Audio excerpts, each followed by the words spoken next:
tudo bem com você? Eu sou a Priscila e hoje eu e meus colegas vamos falar sobre Diamantina, uma cidade muito bonita e que nos leva a uma viagem no tempo, localizada no estado de Minas Gerais. Vamos lá? Localização e breve histórico da cidade. E vamos começar pela localização.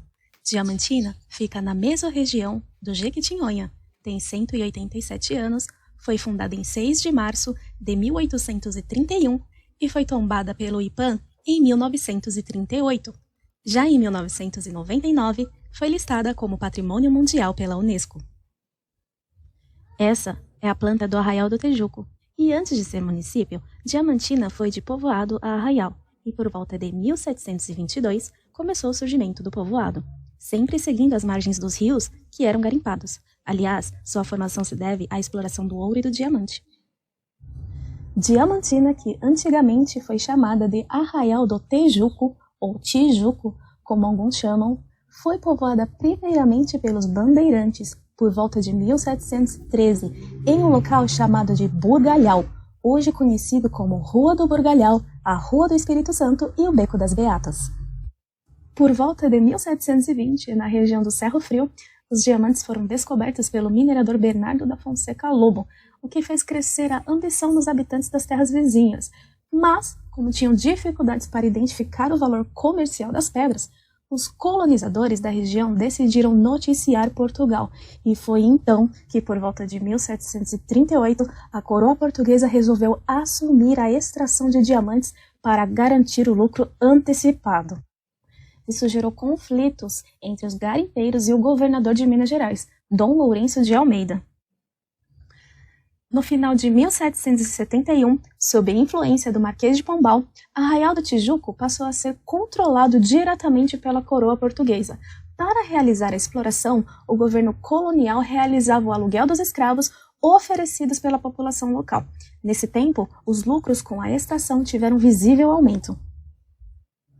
Conhecida por ser a maior lavra de diamantes do mundo ocidental, no século XVIII, Tijuco começou a crescer e a se desenvolver especialmente na época dos contratadores de diamantes, Felisberto Brandt e João Fernandes de Oliveira. Aliás, João Fernandes de Oliveira é muito famoso por seu relacionamento amoroso com a Chica da Silva. E nessa época, Arraial do Tijuco passou por tempos de prosperidades, novas construções, aberturas de comércios e igrejas, mesmo com a opressão exercida pela coroa portuguesa aos garimpeiros. Visitantes ilustres de Diamantina. No início do século XIX, Tijuco recebeu muitas visitas internacionais ilustres, mas já digo que é impronunciável o nome de alguns. Então vamos rezar para que o Google Tradutor me ajude na pronúncia, hein? Von Martius, que foi um médico, botânico, antropólogo e um dos mais importantes pesquisadores alemães que estudaram o Brasil, e especialmente a região da Amazônia. Saint-Hilaire, que foi um botânico, naturalista e viajante francês. John Maui, mineralogista britânico, escreveu mais de 10 trabalhos sobre mineralogia e geologia. Sua principal obra é a On a Gold Mine in South America, que se encontra na biblioteca da London Geological Society. Eschwege, também conhecido por Barão de Eschwege, foi um geólogo, geógrafo, arquiteto e metalurgista alemão. Foi contratado pela coroa portuguesa para proceder ao estudo do potencial mineiro no Brasil. Organização espacial. Em 1831, Tijuco foi ditada como Vila Diamantina e, finalmente, em 1838, como cidade, a cidade de Diamantina. Hoje, a plataforma do Cruzeiro Luminoso, que no final do século XIX era a Serra dos Cristais, é um importante ponto turístico, juntamente à Praça Jardim da Serra. Oferece uma vista privilegiada, principalmente da área tombada, aos turistas e moradores da região. Localizada no alto da Serra do Espinhaço, a mais antiga formação rochosa do Brasil, é predominantemente montanhosa, possui planalto irregular com poucas áreas planas. É notável uma forte influência dos elementos naturais da região, articulando a malha urbana do local. O centro histórico de Diamantina é o marco inicial para a ocupação da região. Apesar da topografia irregular e das vias sinuosas, os lotes tendem a ser retangulares, estreitos e compridos, normalmente assobradados, sendo o primeiro andar para o comércio e o segundo residencial. Fachadas no estilo colonial brasileiro, as igrejas são presentes como em todas as cidades coloniais brasileiras. Os primeiros assentamentos em Diamantina, até então Arraial, foram à margem do córrego Tijuco. Com o tempo, a exploração dos minérios locais, especialmente o diamante, a ocupação urbana foi tomando forma, se ordenando, se delimitando pelas ruas do Rosário, do Contrato e Direita, onde a topografia permitiu o desenvolvimento de caminhos ao longo das curvas de nível da encosta, formando rotas e ligando o Arraial de Baixo ao Tijuco, que hoje são as ruas do Carmo, da Quitanda e do Bonfim. Diamantina é um município brasileiro que, segundo dados do IBGE, de 2020, possui uma população estimada de 47.825 habitantes. E vamos falar da sociedade, que é rica em patrimônio arquitetônico, terra de Juscelino Kubitschek, presidente da República nos anos de 1950, idealizador de Brasília, e terra de Chica da Silva. Diamantina possui características marcantes na sociedade local. Entre elas é o interesse pela música, arte, teatro, focando também as festividades religiosas, artes em tapeçaria trazida pelos portugueses no século XVII, com influências da arte mourisca, que é a arte islâmica, arte renascentista e a arte indiana. Assim veio a tradição local da confecção dos tapetes de arraiolos. Com toda essa carga cultural e histórica, os melhores ourives e lapidadores se encontram em Diamantina, lembrando que as atividades de mineração ainda constituem a base da economia da região. Principais obras arquitetônicas.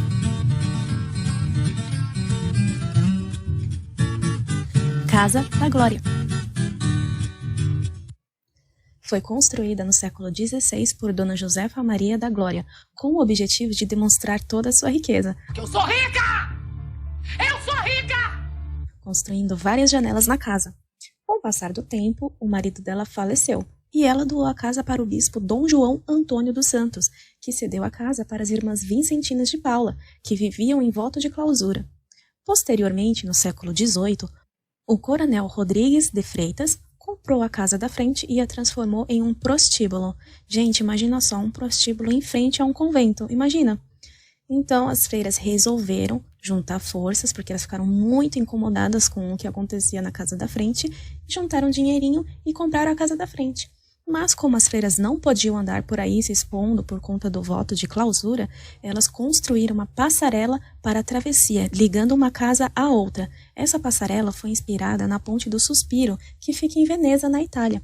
Com o decorrer do tempo, a casa virou orfanato, educandário feminino, até que em 1969, pesquisadores alemães compraram a casa e a transformaram no Instituto Eschwege, que foi incorporada posteriormente pela UFMG, que é a Universidade Federal de Minas Gerais, em 1979, com o apoio do Ministério da Educação e da Cultura. Croquis Priscila Eto. Casa de Juscelino Kubitschek.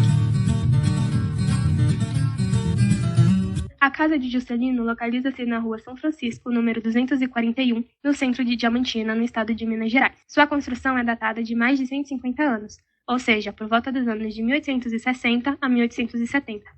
A administração da obra da casa é dada por Serafim Jardim, o qual projetou a ampliação da casa e a construção do anexo Júlia Kubitschek. Os cômodos da casa e do anexo abrigam sala administrativa, dormitórios, biblioteca, a réplica do último consultório médico de Juscelino e objetos pessoais.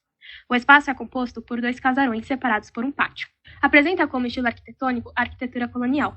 A casa é uma casa de meia morada de construção em pau a pique e tijolo de adobe, técnica comum do século XVIII. Pilares de vigas de madeira, paredes em taipa de pilão, alvenaria de pau a pique, telhado de 2 águas com flechal, beirais com guarda-pó e beira cerveira.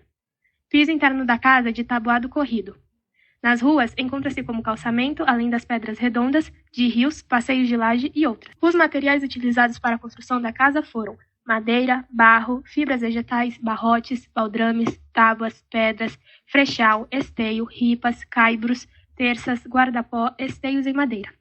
Não apresenta ricos detalhes em ornamentos. O casarão encontra-se em estado muito preservado e funciona atualmente como um pequeno museu dedicado à vida do ex-presidente, médico urologista, oficial da Polícia Militar Mineira e literato Juscelino Kubitschek. O objetivo da agenda artística e informativa é resgatar o legado histórico e cultural para a cidade e o país de Juscelino Kubitschek, que viveu de 1902 a 1976, natural de Diamantina e ex-presidente do Brasil. Croquis, Ana Vitória Kahn.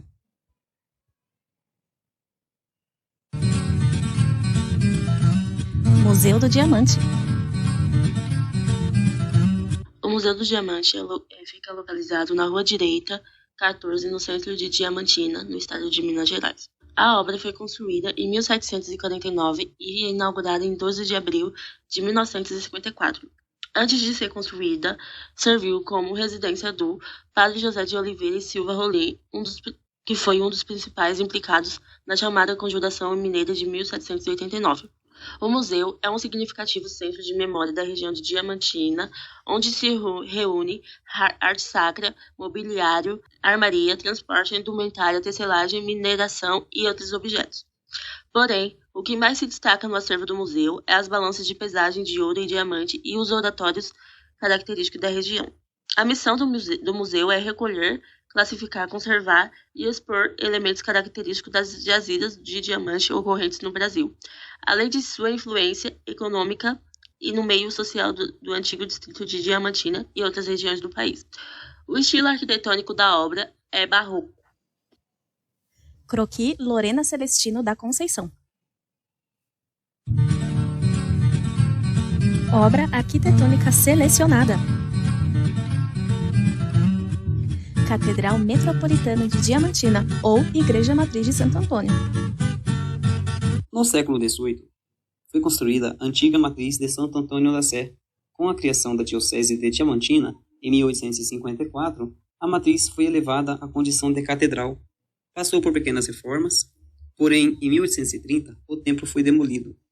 E em 1840, em seu lugar, foi construído a atual Catedral de Diamantina. O desenho atual do templo é acreditado a José Walsh Rodrigues, desenhista, pintor, ilustrador, ceramista, professor e um importante historiador brasileiro. O estilo arquitetônico é o barroco. Sua arquitetura bastante modesta preserva 2 retábulos de madeira em talha barroca.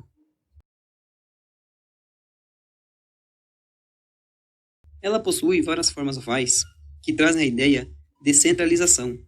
Possui 2 cúpulas exteriores, próximas ao seu teto, redondas, com pontas agudas. Sua fachada elevada chama a atenção.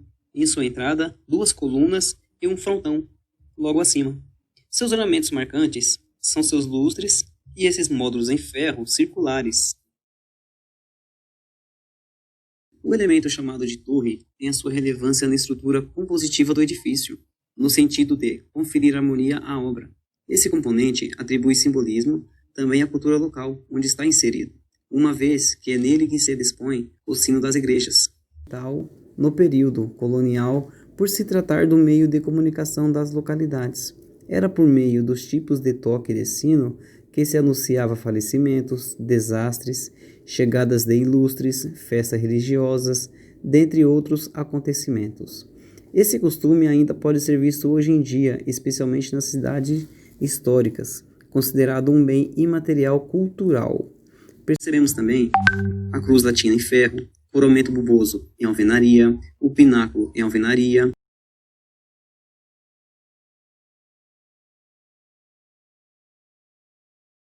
O telhado principal possui 2 quedas d'água de telhas de barro e outro pequeno telhado de 3 águas. E por fim, vemos a base quadrada da torre. Temos também embasamento em pedra e o adobe, por ser um material de fácil acesso e abundante na região. Croquis é de Carlos Leite Ferreira.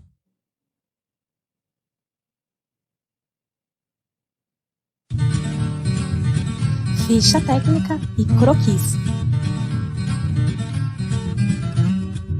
Croquis, Ana Vitória Kahn. Croquis é de Carlos Leite Ferreira. Croquis, Lorena Celestino da Conceição. Croquis, Priscila Eto.